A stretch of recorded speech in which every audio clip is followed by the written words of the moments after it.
cette 8e balado dont le thème principal est tout ce que vous avez toujours voulu savoir sur la grammaire sans jamais oser le demander. Je suis encore en compagnie de mes deux chers collaborateurs, Antoine Dumaine, qui est étudiant à la maîtrise à l'Université du Québec à Trois-Rivières et chargé de cours, et Priscilla Boyer, qui est professeure et spécialiste de l'enseignement de la grammaire, toujours à l'Université du Québec à Trois-Rivières. Alors aujourd'hui, on va travailler sur on va travailler sur les classes de mots. Mm-hmm. Et on va parler de... Vous allez nous entretenir sur la préposition et le déterminant. Quelle magie!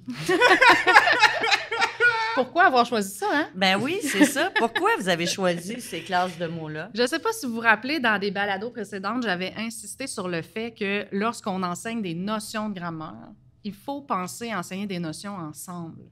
Conjointement. Pourquoi? Parce qu'il y a des notions qui se ressemblent en grammaire, donc qui partagent des caractéristiques communes, mais qui sont aussi différentes à d'autres niveaux. Puis c'est important de pas séparer les choses en silos. Tu sais, moi, je fais juste le déterminant, puis je fais juste la préposition, ou je fais seulement l'adjectif, mais plutôt de montrer 2 ou 3 notions en même temps parce qu'elles vont se co-construire ensemble dans la tête des élèves.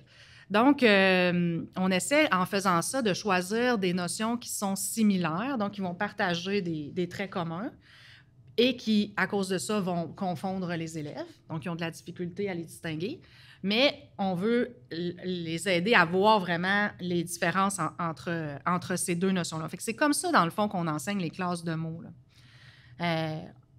Essayez de le faire par paire, de cette façon-là. Mais comment on détermine ça, une classe de mots? Ouais, la question est super bonne. Avant, ce qu'on disait, c'est que le mot avait une nature. On parlait de nature, hein? Oui, de nature des mots. Depuis la grammaire rénovée, on va parler de classe. Je t'explique pourquoi? Oui, j'aimerais bien ça. En fait, bien, comme je l'ai déjà dit dans d'autres balados, mais on va taper sur les clous, on percevait les mots comme ayant une nature, comme étant, dans la grammaire traditionnelle, comme ayant une essence. Tu sais, une table, ça va toujours être un nom. Puis si j'utilise table dans un autre contexte, on va essayer de se rappeler qu'habituellement, c'est un nom. OK? Ça fonctionne pour table parce que c'est toujours un nom. Ça va bien. Sauf qu'en français, on a des tonnes de mots qui passent d'une classe de mots à l'autre, donc qui changent de nature. Mais en grammaire traditionnelle, on n'aimait pas ça, que ça change de nature. Okay. Donc, on essaie de se rappeler de l'ancienne nature de ce mot-là. Tu sais, imaginez le mot fort. Fort. F-O-R-T. Oui, il est fort, OK? C'est une personne qui est forte. Bien là, on a l'adjectif, tu sais, sauf que fort peut aussi être adverbe. Oui, c'est fort intéressant. Voilà. Et fort peut aussi être un nom. Hein, moi, j'ai construit un fort dans ma cour. D'accord? D'accord. Donc, comment est-ce que je pourrais dire à un élève, parce qu'on voit ça là, au primaire des fois, on a les listes de vocabulaire à apprendre, puis à côté du mot mis tout seul, sans rien d'autre, il y a la classe du mot entre parenthèses, mais comment est-ce qu'on peut réussir à dire quelle est la classe du mot fort? S'il n'est pas dans un contexte, il dans une phrase. Il manque un petit quelque chose. Pourquoi on a utilisé plutôt le mot « classe »? C'est que avec le développement de la linguistique dans les années 50-60, il y a entre autres Harris, qui est un Américain, qui a développé l'idée, qui a travaillé sur la propriété des mots. À l'intérieur d'un contexte de phrase, je peux remplacer les mots dans cette position-là. Puis lui, il a vraiment travaillé la distribution, dans le fond. Là, il a travaillé à déterminer, bien, si moi, je peux remplacer un mot dans ce contexte-là par un autre mot, bien, c'est parce qu'ils partagent donc des propriétés communes. Et en faisant ça comme ça, bien, on peut se mettre à reclasser les mots selon leurs propriétés. C'est exactement comme ça qu'on en est arrivé à abandonner l'article. Parce que d'abord, c'est une classe de mots avec 3 mots. Là. Bon, le, la, les, l'apostrophe, puis un. Donc, on a abandonné l'article pour plutôt parler de la grande catégorie des déterminants, parce que le, la, les, ça se remplace aussi par plusieurs, beaucoup de, deux, et ainsi de suite. Donc, on les classe. C'est pas la nature. Fait que c'est ça la différence entre nature et classe. Et c'est de cette façon-là qu'on peut déterminer une classe de mots. Ils doivent partager des propriétés communes ensemble, les unes avec les autres. Et comment on fait pour enseigner les classes de mots et la préposition, entre autres, et le déterminant?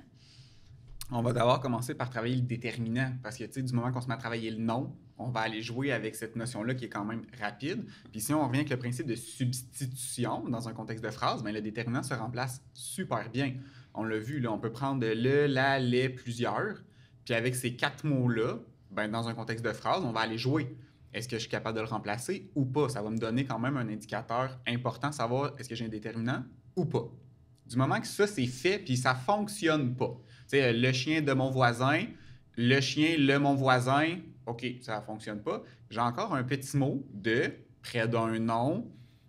Il faut que j'aille chercher c'est quoi. Fait que là, j'ai pas tant d'autres possibilités que ça. On peut aller chercher plutôt du côté de la préposition. Donc, par substitution, on va pouvoir aller faire ce travail-là. Remplacer une préposition par une autre, à éviter, parce qu'il y a tout le niveau sémantique aussi.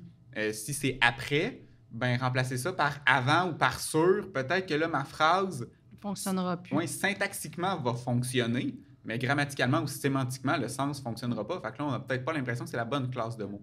Puis si on remonte de façon un peu plus méta, là, ce qu'Antoine vient de dire, ça découle aussi du principe dont je parlais tantôt, c'est la substitution qui est une bonne stratégie pour identifier les classes de mots. Les enseignantes l'utilisent, puis on l'utilisait aussi en grammaire traditionnelle, soit dit en passant, avec toute la popularité des trucs là, pour trouver les homophones là, dans la phrase. Tu sais, dans le fond, qu'est-ce qu'on fait quand on remplace « a » par « avait » ? Bien, on remplace un verbe par un autre verbe à un temps différent ou par le même verbe à un temps différent. Quand on remplace « on » par « Léon », tu sais, dans le fond, on est en train de remplacer des énoncés qui partagent des propriétés similaires. Donc, la substitution est très efficace, mais il faut réaliser qu'est-ce qu'on veut substituer. Tu sais, quand on utilise la substitution, il faut qu'il y ait une réflexion derrière ça, parce que je peux substituer à peu près n'importe quoi dans la phrase. Je peux même remplacer une phrase au complet, puis ça ne me donnera pas vraiment d'informations. Donc, il faut savoir quand même utiliser la substitution à bon escient. À bon escient. Un exemple, c'est le chien de mon voisin dort. Ben, le chien de mon voisin comme sujet se remplace par le pronom « il ». Mais ça ne fait pas de le chien de mon voisin un pronom parce qu'il se remplace par un pronom. Fait qu'il y a aussi tout ce travail-là qui est à faire à réaliser qu'est-ce que je fais dans ma phrase. Oui. Là. Quel test j'utilise? C'est toujours les manipulations syntaxiques. Ben oui. Puis, tu sais, en grammaire traditionnelle, le problème, c'est que c'était présenté comme des trucs par cœur. Donc, les élèves les appliquaient plus ou moins bien parce que, dans le fond, ils ne comprennent pas pourquoi ils sont en train de le faire. Fait que le truc n'est pas à bannir nécessairement, mais il faut le transformer en manipulation consciente et consciemment utilisée par les élèves pour identifier les classes de mots. Puis un dernier point peut-être qui est important avant de continuer sur la différence entre le déterminant et la préposition, puis dans le fond, qu'est-ce qui accroche là, sur la reconnaissance du déterminant puis de la préposition avec les élèves, c'est que, je le répète, il n'y a pas de possibilité de déterminer de classe de mots en dehors d'un contexte de phrase. Donc, si vous travaillez avec les élèves, ça vous prend un contexte minimum. Tu sais, ça peut être un groupe du nom ou ça peut être une partie de la phrase, mais ça prend un minimum de contexte pour pouvoir juger de la classe de mots. Fort, je ne sais pas c'est quoi sa classe. Mais si c'est dans l'énoncé « il est fort content », bien là, je sais que c'est un adverbe. Alors que si c'est dans l'énoncé « il est fort », bien là, je sais que c'est un adjectif. Puis j'imagine que c'est une problématique qui arrive souvent. Et crime, oui. Je ne voulais pas sacrer à la radio. Mais c'est bon. C'est un crime. Donc, oui, ça arrive vraiment souvent parce que le français a la propriété, la particularité, disons, d'avoir beaucoup, beaucoup d'homophones. Donc, de mots similaires, de petits mots courts qu'on utilise dans des contextes différents. Donc, oui, c'est quand même quelque chose qui revient quand même assez souvent. Est-ce qu'il y a un problème avec ces classes de mots-là, le déterminant et la préposition? Qu'est-ce qui se passe au juste au primaire? C'est ça. Il y a le primaire puis il y a le secondaire. Ouais, on va essayer de le voir dans le continuum. Je commence par le primaire puis je te lance la balle pour le secondaire. En fait, au primaire, le déterminant est appris très tôt. Je pense que dès la première, deuxième année, on en parle certainement parce que, entre autres, ça permet d'assez facilement identifier les noms. Puis on travaille le nom très, très tôt avec les élèves. Évidemment, c'est des déterminants prototypiques, surtout qu'on présente, le, la, les, un... des, je le mets entre guillemets parce qu'il n'est pas si prototypique que ça, le des, mais on le présente assez tôt. Et donc, la notion de déterminant est apprise, là, développée pendant tout le temps du primaire. On reconnaît sa position qui est juste devant le nom. On reconnaît aussi qu'il va s'accorder avec le nom. Tu sais, il y a tout ça qui est travaillé. Mais je vais t'interrompre. J'ai un pop-up dans la tête. Oui, vas-y. Le mot préposition, on ne l'entend pas beaucoup au primaire. Non, effectivement.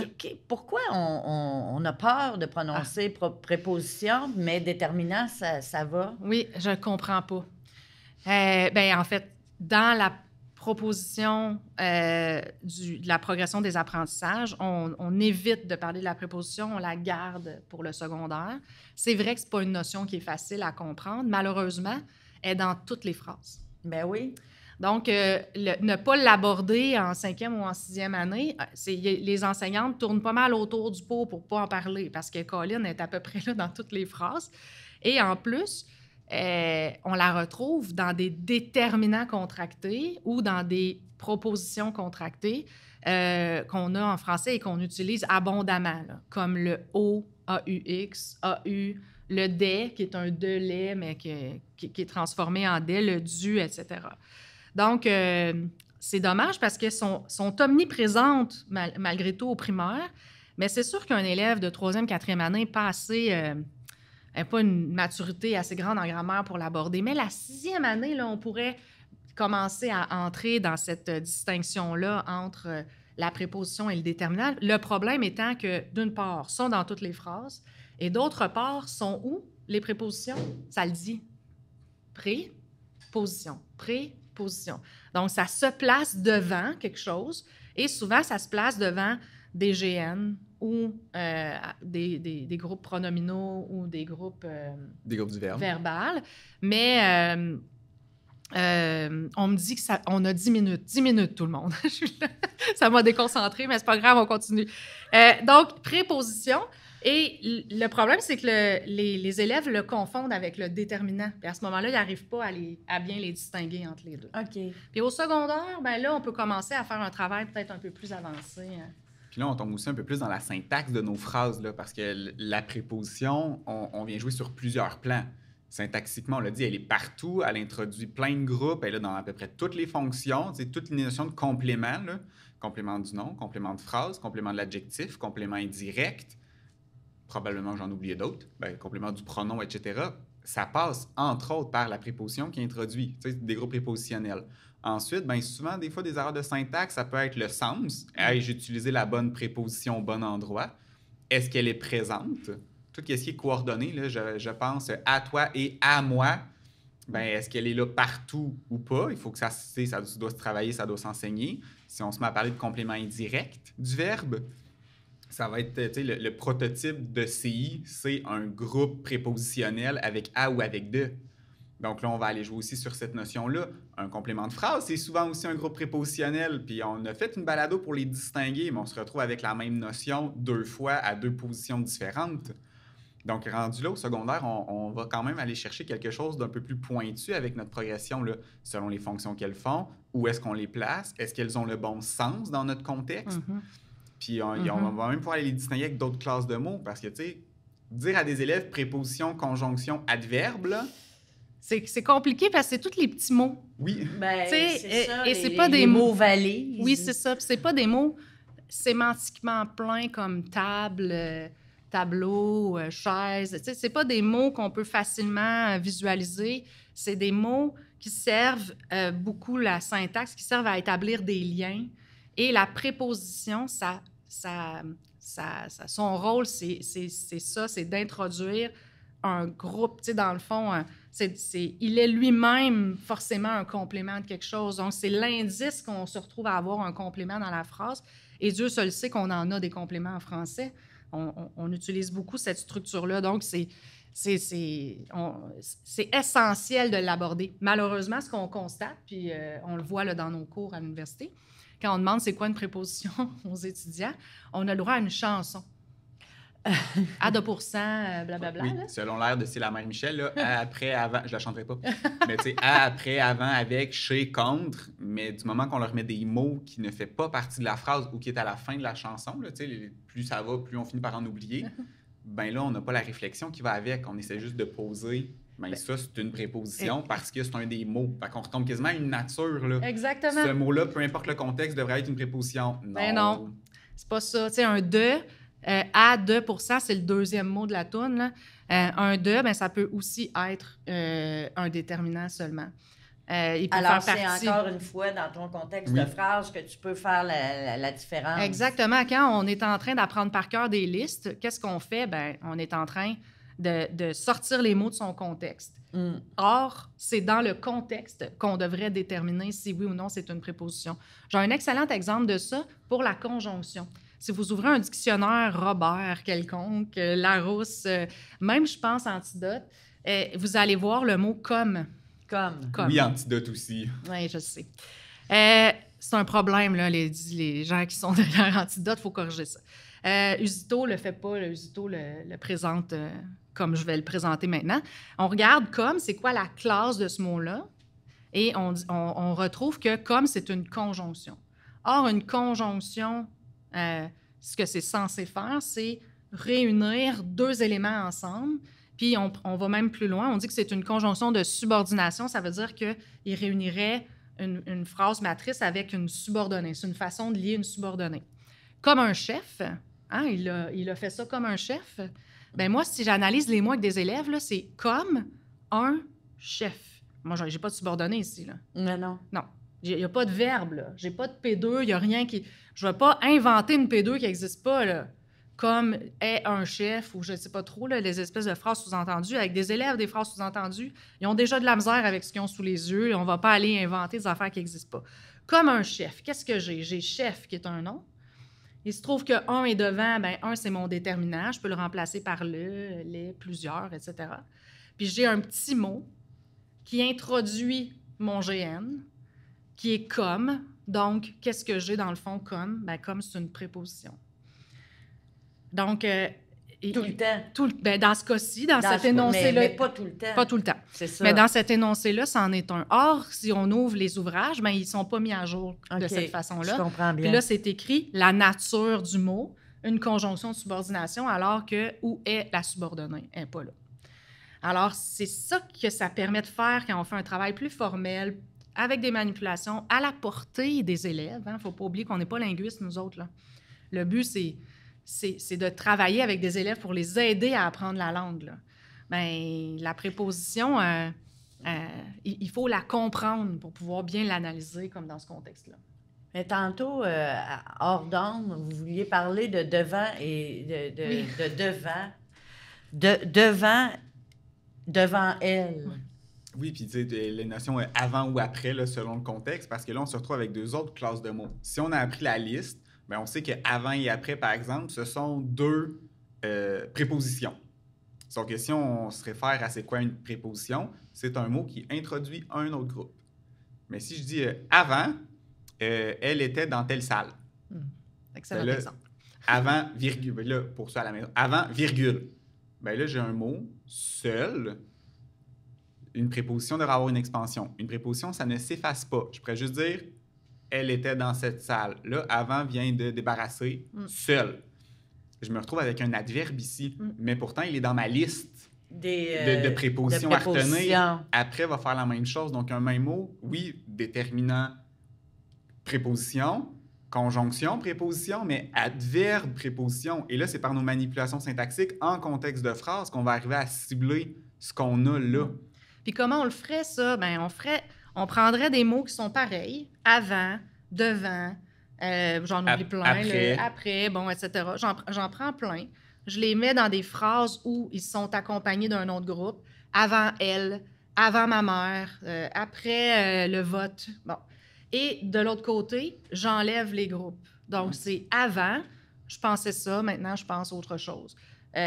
Et là, bien, on fait manipuler. Bien, les élèves vont bien voir que même si c'est le même mot, ici, il ne se comporte pas pareil. Comme dit Antoine, il s'efface facilement, il n'y a pas de groupe qui suit, tandis qu'ici, la structure n'est pas la même, puis on ne peut pas les effacer. Donc, les élèves peuvent voir de cette façon-là et co-construire ensemble deux classes de mots en les comparant.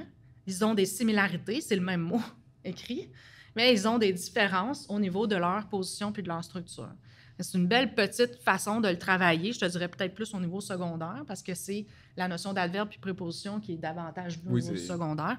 Mais ça pourrait être une belle activité à faire entre les deux.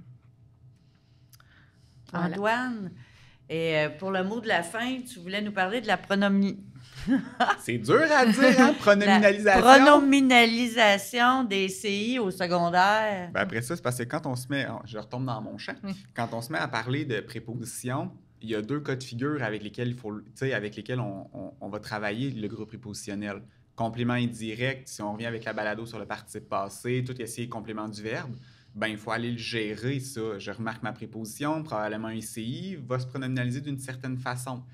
Quand on aborde les subordonnés à partir, avec un don, un don sous-entend un groupe de.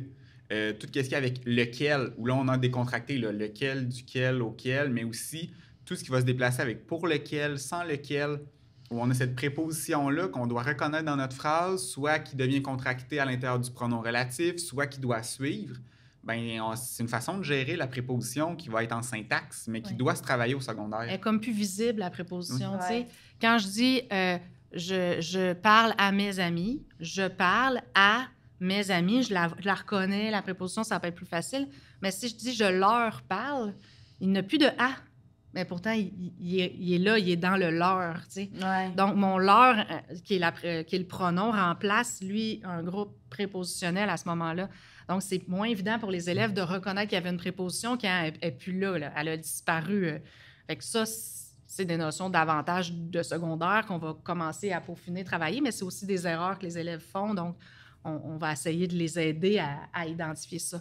Mais la notion de préposition contractée, puis je terminerai peut-être la balado sur cette notion-là, il faut comprendre qu'en français, on est relativement chanceux par rapport à ça. La contraction, le phénomène de contraction, c'est de prendre 2 classes de mots, 2 mots, puis d'en faire un seul mot, des agglomérer ensemble. Quand les petits-enfants apprennent à parler, ils vont dire à le, par exemple. Papa est à le travail. Puis éventuellement, quand ils vont être un peu plus vieux, 2 ans, 3 ans, là, on va voir le « o » apparaître parce que là, l'enfant, naturellement, il comprend que... C'est instinctif. Oui, puis il n'a pas réfléchi en grammaire. Fait que là, rendu à l'école, ça fait longtemps qu'il a oublié qu'il a déjà dit « à le mais que là, maintenant, c'est « o » qui est écrit. Donc, ça vaut la peine là, de travailler à montrer c'est quoi le phénomène de la contraction, de la préposition puis du déterminant, tout en sachant qu'en français, c'est limité le nombre de contractions qu'on a à l'écrit au UX, le DE, le DU, puis le DE, non, même pas. En tout cas, non, parce que, tu sais, le DE, on en a 4. Il est intégré. On en a 4. De mémoire, là, en tout cas, ici. Mais si on en a peut-être un ou 2 de plus que j'ai oublié, mais sans plus. En italien, je pense qu'ils en ont 500. Là. Chaque préposition populaire, sur, dans, est contractée avec tous les déterminants les plus populaires aussi. Donc, sula, sul, sullo, tu sais... Ils doivent apprendre ce phénomène-là qui est beaucoup plus présent dans leur langue que nous. Nous, à l'oral, on en fait un petit peu plus. Tu sais, quand on dit il est dans les nouvelles. Dans les nouvelles, bien, c'est dans les. Dans les nouvelles. Mis ensemble, il est dans les nouvelles. Il est sur la coche. Exactement, il est sur la coche. Il est sur la table. Donc, le ça, le dans, on en a quelques autres comme ça selon les particularités aussi des régions. On va en avoir plus ou moins su, hein, le su, qu'on ne voit pas tant que ça à Trois-Rivières, là, mais qu'on peut retrouver ailleurs. Donc, c'est un phénomène qui est complexe à voir. Puis, dès la fin de la 6e année, les élèves sont confrontés à ça parce que, d'une part, ces prépositions-là jouent vraiment le rôle de préposition, donc amènent un complément dans la phrase, mais d'autre part, ils s'accordent. C'est les seuls qui s'accordent parce que c'est leur propriété déterminante qui fait en sorte que là, il y a un accord qui doit se gérer. Donc là, est-ce que c'est une préposition ou un déterminant? C'est dur. Bien, c'est les deux, en fait. Alors, merci beaucoup pour ces importantes précisions et on vous annonce en primeur qu'une ou 2 prochaines balados aura pour thématique l'analyse en arbre. Alors, soyez présents. Merci et bonne journée.